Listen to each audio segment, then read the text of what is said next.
comparé à Michael Jackson dans le sens que Alanda Blo Michael c'est là que même si Michael Jackson va bloquer on a l'ossa la chance pile on a ba chorégraphie on a au sens que mutoza nzoto pena pete au salon nyos na ou pete même il y a aussi que normalement qui pomba muki elle ti sportif mo kuba ne to on a l'ossa la ça va que au sens que mutoka nzoto mais tandis qu'avec Michael Jackson et qui au sens que mutoka a miku ate au salon calmement. Ah, monstre d'amour. En tout cas, boyepé bien, moi je boyepé bien parce que l'artiste musicien mon ba côté la polémique na bango et wazeko nga assez mesuré na Ferrego là. Moi je pense que tu comprends ce qu'au niveau qui est Ferrego là qui est Félix Oise quoi. Donc Félix Oise quoi ça musicien qui est devant Ferrego là c'est des niaises bref on est en tout monde unité de mesures à qui bongo stade de martyrs Félix Oise quoi même pas hein même pas 1000 personnes à stade de martyrs na visio niveau non sur mona et mon ami et ça le peut bien et la qui force na yo pour boy va peine ni respecter ba Ferrego là parce que ba Ferrego on a ti ba ça là ba succès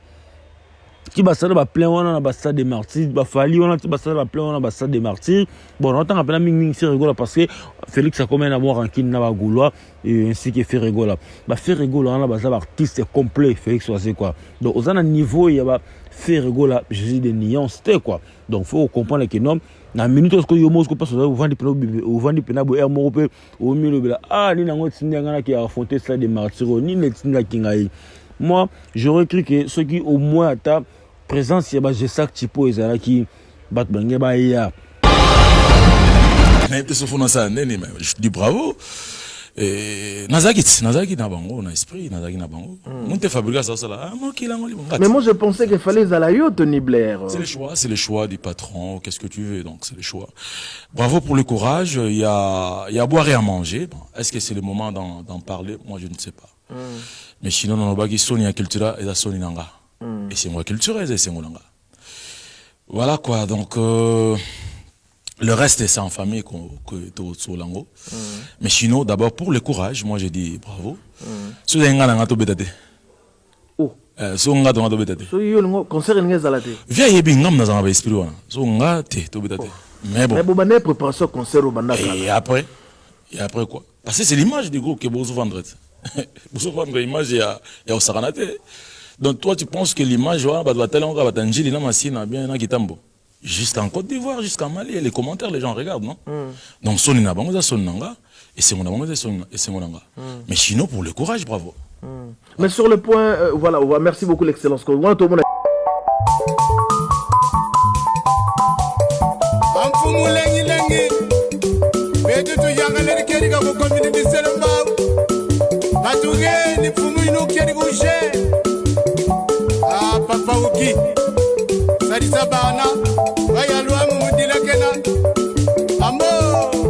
YouTube, Metro Makengo, télévision, na Suisse.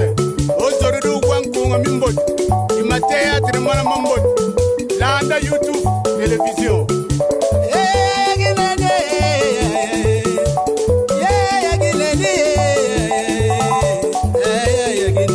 Salon Flori, Mama Moïse.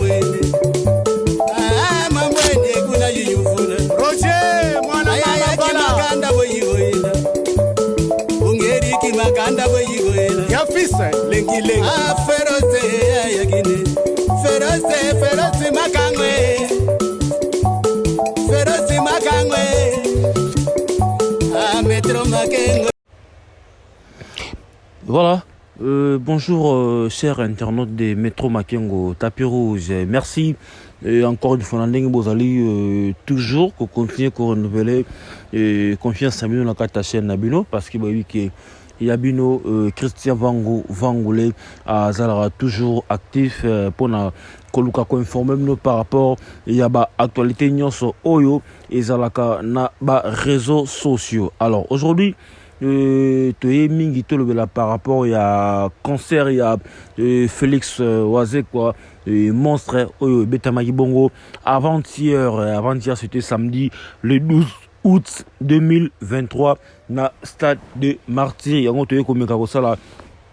analyse et longo na bande ko nyonso o bazali kota la biso partout dans le monde entier o bazali na besoin ba yoka basango par rapport il y a déroulement il y a concert il y a Félix Oisé quoi. Alors premièrement à mon humble avis, analyse au Ghana ko sala lelo c'est que monsieur Félix Oisé quoi aujourd'hui je pense que a mérité résultat au outil ko sala na Stade des Martyrs parce que Félix Oisé quoi zala qui artiste oyo bisonyo sotobanei ko sepelana par rapport il y a bagage intellectuel nae et to bande ko linga par rapport ya ba verbe nae na message sa biso na ko na ba chanson nae na ba générique na ba verbe nae et to bande ko sepela na Félix Oisé quoi par rapport ya ba réponse nae na ba émission na nyusto bande ko tourner ko sepela nango parce que azaki mutu azaki maele mingi. Alors aujourd'hui moi je pense que notre Félix Oisé quoi avec ko kota na distraction oyo et même qui est na rancune na Ferregola ba dissocio même kana ba rancune ba Koffi Olomide et ba artiste ebele yango c'est là que même batu o ba ko manquer Félix Oisé quoi respecter ba comment ko manquer respect talent ba ba Bogard de la presse ba comment ko manquer Félix Oisé quoi respect et ça va bloquer o tu es bel qui voit ce qu'on est en côté. Je pense que ça y a battu et belé au bazaki dessus par rapport il y a comportement il y a musique il y a Congo n'engé voici quoi à Chanza qui comportement et aujourd'hui voici quoi résultat na Stade des Martyrs Mpiaka aujourd'hui moi je pense que ce voici quoi ça qui en bonne relation na ba Gaulois et Stade des Martyrs il y a voici quoi il y a ça même pas plein on a même atteint la moitié parce que actuellement na mito tolo ba vérité Bagolo amne baza Ferregola c'est l'artiste le plus populaire de la République démocratique du Congo parce que tout le monde Bagolo et façon baza motivé depuis le 24 juin passé tout le monde a gagné bâton 5 Stade des Martyrs na Ferregola et les jours il y a clôture il y a francophonie tout le monde a gagné Bagolo ba qui plein na Stade des Martyrs reflète 12h ba nous soit gagné ici na palais du peuple. Alors aujourd'hui Félix Oisé quoi à Mizaki na Maestro Fabregas à Mizena Maestro Fabregas par rapport à concernant Stade des Martyrs et moi je pense que Oisé quoi à pensant qui Kozana Fabregas et peut ça moi résultat moi bien Kozana Fabregas et on peut ça résultat bien par rapport premièrement à Maestro Fabregas bah ça li featuring la chanson TikTok surtout na ba sortie médiatique nyonso conférence de presse autant na ba Caribou variété il était toujours accompagné de Maestro Fabregas et abane ko penser que Maestro va apporter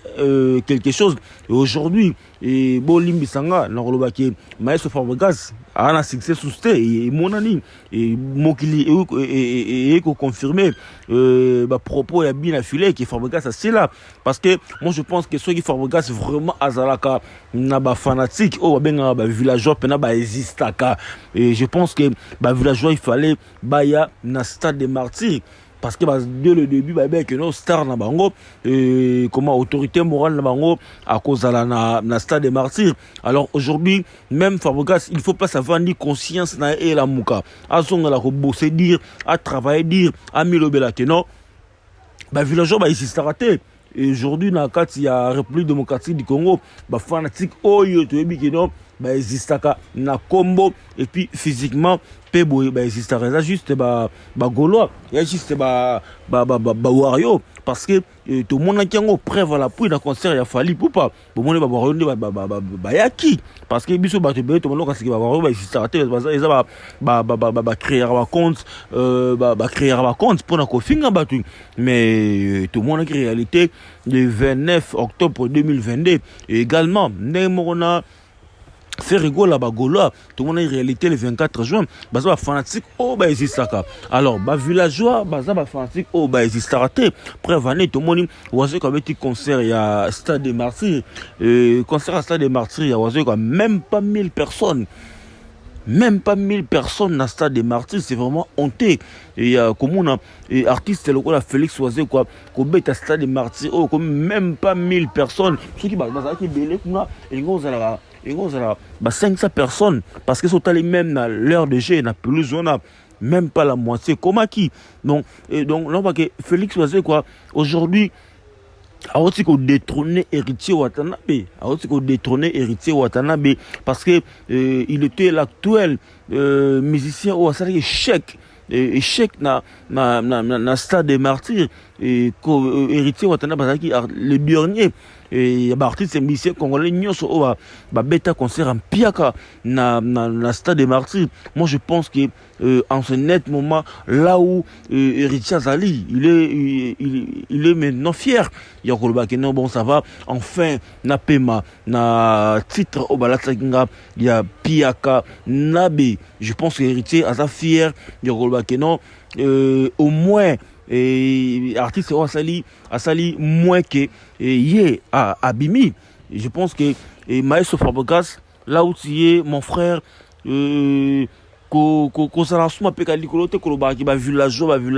villageois, j'ai les meilleurs fans au monde. Ceux qui vraiment sont les meilleurs fans au monde, Fabregas Solobaka. Donc tout le monde a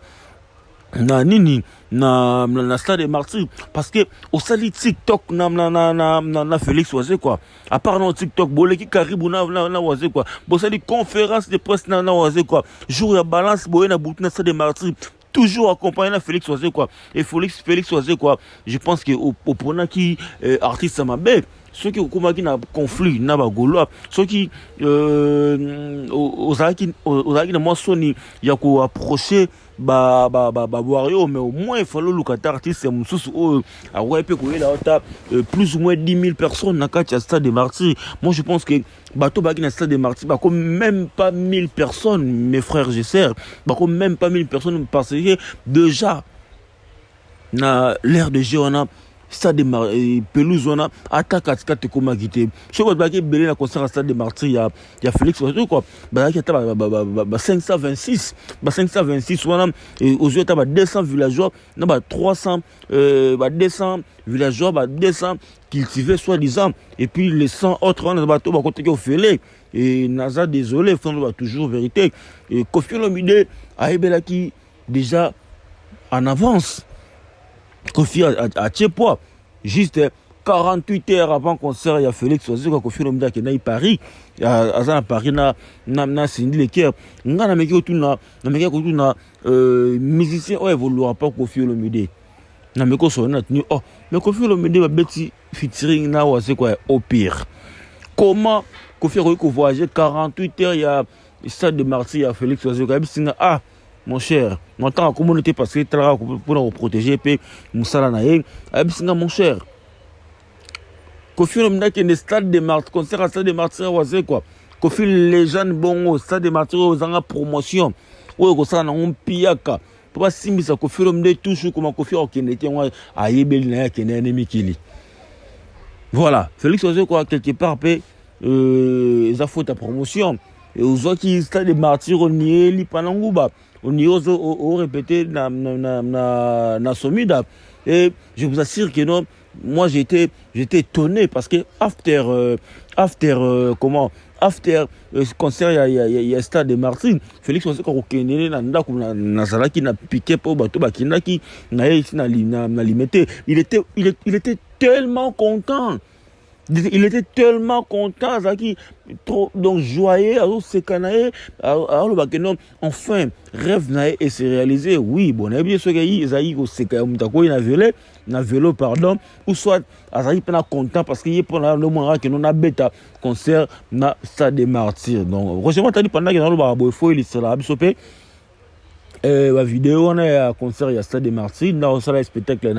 il y a le baki qui non pour les défis à qui qui non à la takito ko le kabatu nyos Félix Oisé quoi biso to yebiki Oisé quoi atikala jamais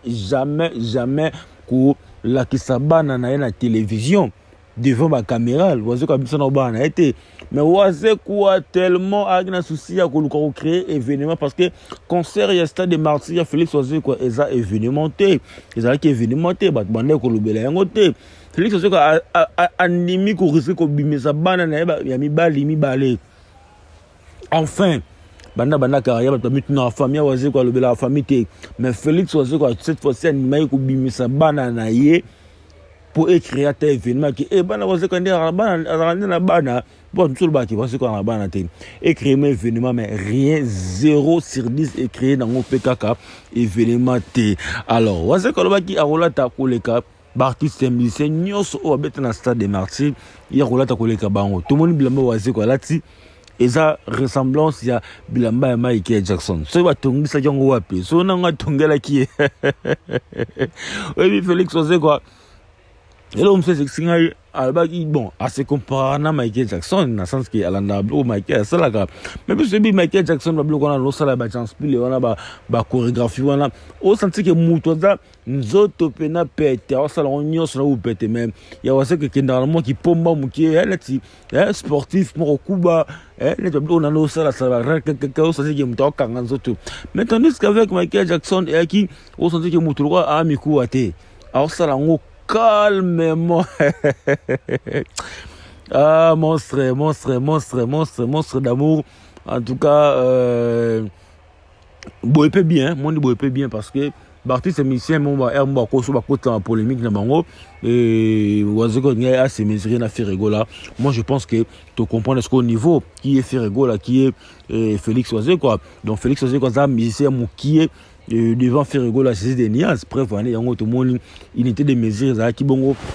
stade des martyrs Félix Wazeko même pas hein même pas 1000 personnes à stade des martyrs na bisio niveau non so mona et monani et ça le peut bien et la qui force na yo pour boy va peine ni respecter ba Ferrego là parce que ba Ferrego wana ti ba sala ba succès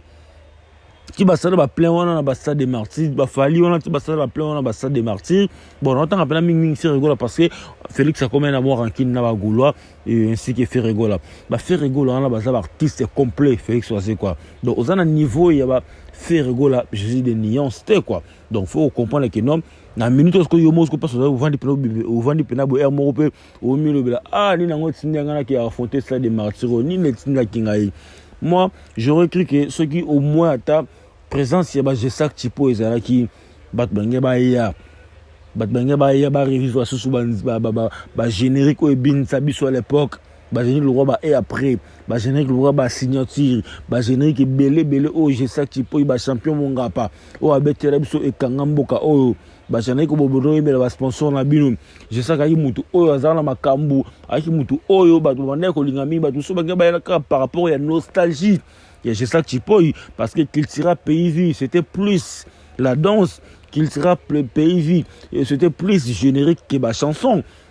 alors générique on a maintenant identité nango eza je sais Chipoy quelque part Félix c'est quoi au betaki libanda na révocation au révocation ba ça Chipoy ba nya même vraiment batu et belé alors félicitations à Félix quoi parce que actuellement a aussi ko détrôné héritier Watanabe na concert le plus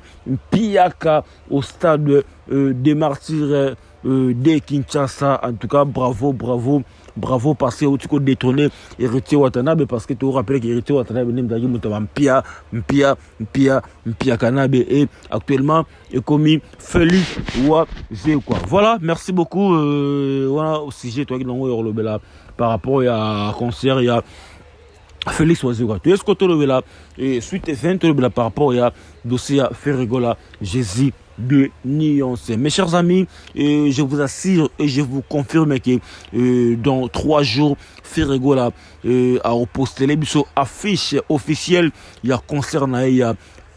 Hôtel Arena ex-Bercy de Paris parce que celui que non la semaine passée Ferrego là a posté un message encore na page officielle na Facebook et message voilà c'était pour nous ça va gouloir que on a surprise moi quoi annoncer bango et surprise on a dans ces jours et surprise on a appelé ça qui ba indice na lobi que non je serai le 6e artiste congolais à Kobeta na Salwana alors eza Bercy de Paris accord arena parce que actuellement il y a juste 5 artistes congolais au Babeta concerne encore Arena. Le premier artiste congolais il y a qui bon Koffi Olomide, le deuxième artiste congolais il y a qui Ranson et le troisième c'était JB Mpiana, le quatrième c'était le fait défunt Papa Wemba, et il était le 4e et le 5e et dernier artiste congolais qui na ex Bercy Accord Arena, c'est Fali Ipupa, Aigle et Ferregola, il sera le 6e. Alors pour l'indice, alors c'est la 6e artiste congolais. Voilà, bravo aux Gaulois, parce que tu as rappelé que Bawario Balobaki, pesa qui défile bon que no binobo les pour mettre la cérémonie à clôture. Il y a clôture, il y a stade des martyrs. Tout le monde appelle que Bobby Malibanda pour bon que nous rebête passé nous avons locaux enfin Ferregola Jésus de Niance à Olaxi bino que nous à aucun beta Accord Arena Bercy ex Bercy de Paris. Alors aujourd'hui il faut boire leur mot que nous nous vivons l'époque de Ferregola Jésus de Nuance, parce que la charité bien ordonnée commence par soi-même. Et là, on va Ndenge déjà Ferregola bandi makambo oyo, a bandi déjà ko buka ba stade des martyrs, a bandi déjà ko buka ba francophonie, boba kenon eza départ mobimba o Ferregola Jésus de Nuance azui, parce que aujourd'hui pour bande noso bana diaspora pour bandi mayo pour comprendre que mutu na succès et c'est que Kinshasa ne fait banda mako banda ka awa ne Ferregola bourg stade des martyrs a bougi francophonie a baisse la clôture et pessier pas déjà a aucun découverte na obeta na version na bo mona ba contrat ko yebele bela obeta pas grande salle nyoso ya poto, parce que ba diaspora nyoso ba banda mboka nde ba mona blangue stade des martyrs so faire na ke Bercy bongo ba linga va vivre bilinguiona ba vivre yango et na mitso offert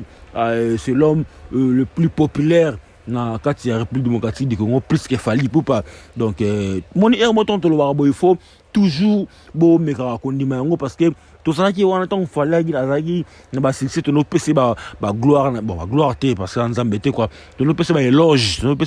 na et aujourd'hui nous vivons l'époque de Ferregola et Jésus de Nuance donc ba pour omeka ko accepter yango que Ferregola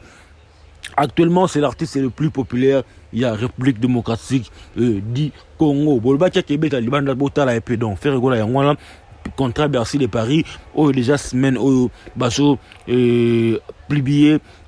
affiche officielle, il y a concert, il y a Bercy de Paris. Au Monique débat au Toyo au salon prochainement bande on a besoin tomber ba ke faire à locaux Fali à international et ça la Fali et ça la faire bronze bozo bunda nenge moko Fali à international té, parce que ba concert nyo so bino bozo la ke Fali beta na polo Fali beta na comment a beta na Bercy a beta na Olympia so tel ba concert nyo so na communauté na biso ba congolais mto ki na retourner sango so tel 100% ça sera toujours 95% ça sera ba congolais 5% do câble moi comme moi ivoirien moi camerounais ne bayaka non Fali beta concert moto que non c'est 100% tout le monde qui non 50% 70% tout le monde il y a miné les bana concert on a et ça sera toujours biso ba congolais de tout que la retourne ça va stade on a ba salle on a pardon nenge mon affaire Ferregola tanga zona Bercy bon mon que non 95% et ça toujours ba congolais. Alors bon quand tout ça va débat mususu il faut to mega ko comprendre nini o to zo lunga telo ba donc pour ça makanisa biso musique. Alors par rapport au P il y a prestation à Ferregola. Bravo Ferregola, parce que le jour à prestation il y a clôture, il y a francophonie. Bravo parce que au moins au pensa qui na bande qu'on a besoin à est, mais ça est directement hier na TikTok bande ko est ba benga ki ba loba ki vraiment merci na Ferregola, parce que ba ça là qui touché na message on a parce que bande na so ming ba na est on a baza ba victime, il y a ba viol, ba victime, il y a ba guerre, ba victime makambo vraiment ébélé et ba monaki fête et ça là qui s'est déroulé na Kinshasa on dirait tout qui paye bon mais tant Ferregola et ba amati na akapela ne ya liboso mo bandi bande kona biso ya este to bosani binote a penser que au moins na bango donc na francophonie bande ko se déroulé bongo bande ko nyonso bande ko tala biso partout dans le monde entier, parce que francophonie ezala ki miroir. Donc Ferregola tanga lobby message on pour na este ezana bande ko belé ba se rappeler oh guerre ezana este il y a République démocratique du Congo à travers Ferregola lobby bongo bande non so este ba rose pas soutien et belé. En tout cas bravo l'artiste Ferregola na francophonie qui a fait mieux que Fali Ipupa, parce que Fali Ipupa aussi à qui star phare il y a ouverture il y a francophonie.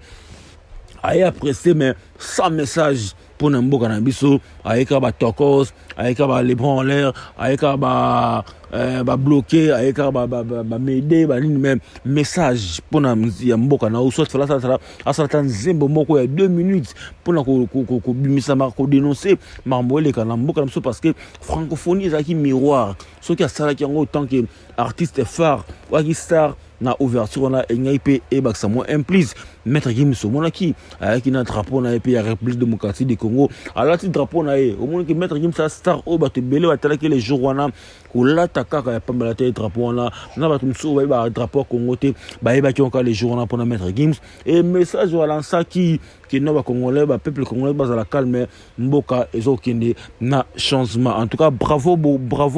mingi na Ferregola et bravo aussi à maître Gims parce que pour vendre mboka na bino na francophonie et message que maître Gims ça là qui on a aujourd'hui to lobo et na bande sous ba sénégalais na ba camerounais o bazati sur na Congo ba kimi ndito mona ba messi ba kimi mais bande ko na ba kimi na Congo ba camerounais ba athlètes ba kimi na Congo ba nigérian ndam ba kimi na Congo juste pour un message maître Gims aloba qui on a et pesi bango pour ça ya ko vivre vraiment na Congo. Alors merci beaucoup. La bande sur batali biso na bagolo na wario et surtout mingi bagolo parce que nouvelle madame Ozali Ferregola enfin azobeta na Bercy de Paris ou comment le lot accord hôtel accord Arena en tout cas bravo peu force na Ferregola Jésus des nuances. Alors merci beaucoup à Roger Matadi Mutasungi biso na réalisation il y a émission Lelo et merci infiniment à mon vieux Scottin de Tani Papa Hero et merci également à Anderson Baza na Saint-Louis et merci à Maman Patience Kabisa Kazadi Mosi à Pembe, merci à Joël Lobanji Starwell et merci à Johnny Kwasa Allemand Noir Mobile la taille mannequin et de gros bisous à ma fille chérie Liam Chris Vango. Quant à moi je vous dis au revoir.